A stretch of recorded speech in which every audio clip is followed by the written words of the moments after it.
अस्सलाम वालेकुम जी। सबसे पहले मैं आप लोगों का दिल से शुक्रिया अदा करती हूँ जिस तरह कमेंट्स में आप मेरी हौसला अफजाई करते हैं और मेरी रेसिपीज़ को पसंद कर रहे हैं और मुझे सपोर्ट कर रहे हैं। और आज मैं बनाने लगी हूँ हर घर में बनने वाली बहुत ही टेस्टी सेवइयाँ, लेकिन इसकी जो रेसिपी मैं आपके साथ शेयर करूँगी वो बहुत ही डिफरेंट तरीके से ये बनेंगी। तो चलिए इसे बनाना स्टार्ट करते हैं। मज़ेदार सी कैरेमल सेवइयाँ बनाने के लिए सबसे पहले एक पैन के अंदर मैं तकरीबन 3 से 4 टेबल स्पून के करीब घी डाल दूँगी। ये देसी घी है। देसी घी में इनका जो फ्लेवर है वो बहुत मज़े का आता है। घी हल्का सा मेल्ट होता है तो फिर मैं आपको दिखाती हूँ। यहाँ पे देखिए जी, घी अच्छी तरह मेल्ट हो गया है। अब इसके अंदर एक पैकेट के करीब में ये बारीक वाली सेवइयाँ डाल दूँगी। पैकेट के अंदर इसको तोड़ के डाल दूँगी ताकि ये बिखरे नहीं। ये पूरा एक पैकेट इसके अंदर चला जाएगा और इसको तकरीबन 3 से 4 मिनट के लिए मैं घी में अच्छी तरह फ्राई कर लूँगी। सेवइयों को 3 से 4 मिनट के लिए अच्छी तरह फ्राई करना, ज़्यादा इसको काला नहीं करना। ये रोस्टेड सेवइयाँ हैं। और सबसे जो अहम बात तो ये कि आपने मेरी रेसिपीज़ बनाते वक्त घबराना नहीं है, बिना स्किप किए आप मेरी वीडियोस देखें। इंशाल्लाह ताला आपकी चीज़ें भी ऐसी बनेंगी। और अभी मैं इसको 3-4 मिनट के लिए अच्छी तरह फ्राई कर रही हूँ, तो फिर मैं आपको दिखाती हूँ। यहाँ पे देखेंगे सेवइयों को देसी घी में भूनते हुए मुझे तकरीबन 3 से 4 मिनट हो गए। इसको मैं एक साइड पे हटाती हूँ। यहाँ पे मैं एक दूसरा पैन लेती हूँ और इसके अंदर आधा कप की जितनी मैं चीनी डाल दूँगी। इसको कैरेमल इसका बनाना है। इसके अंदर 1 टेबल स्पून के करीब पानी डाल देना है ताकि चीनी को मेल्ट होने में पानी हेल्प करे। और इसको बिल्कुल हल्की आग पे इसको कैरेमल करना है। तो जब भी कैरेमल करते हैं बिल्कुल हल्की आग पे करते हैं, क्योंकि अगर हम आग तेज़ करेंगे तो ये फ़ौरन जल जाएगी। हल्की आग पे करना, बेशक इसमें थोड़ा सा टाइम ज़्यादा हो जाए।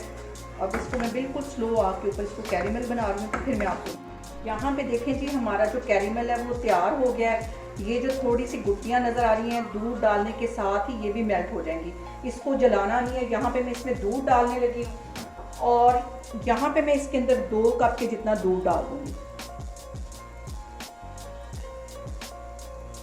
2 कप इसमें मैं दूध के डाल दूँगी।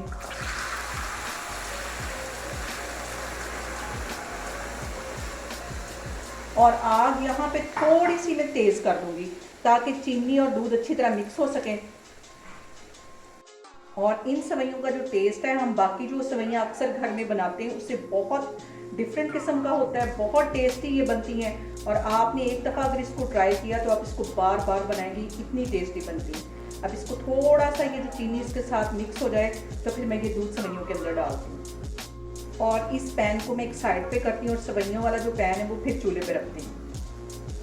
इन सेवइयों के अंदर ये वाला दूध मैं डाल दूँगी।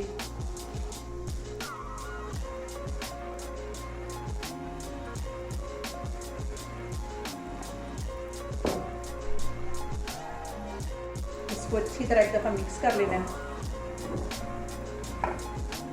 इसके साथ ही 2 टेबल स्पून के करीब इसमें मैं काजू, पिस्ते और किशमिश डाल दूंगी। और थोड़े से मैंने बादाम छील के रखे हुए थे, ये इसमें चले जाएंगे।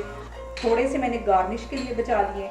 और यहाँ पे इसको मैं कवर करके सिर्फ 5 मिनट के लिए रखने लगी हूँ दम वाली आग पे, जैसे कि हम चावलों को दम देते हैं।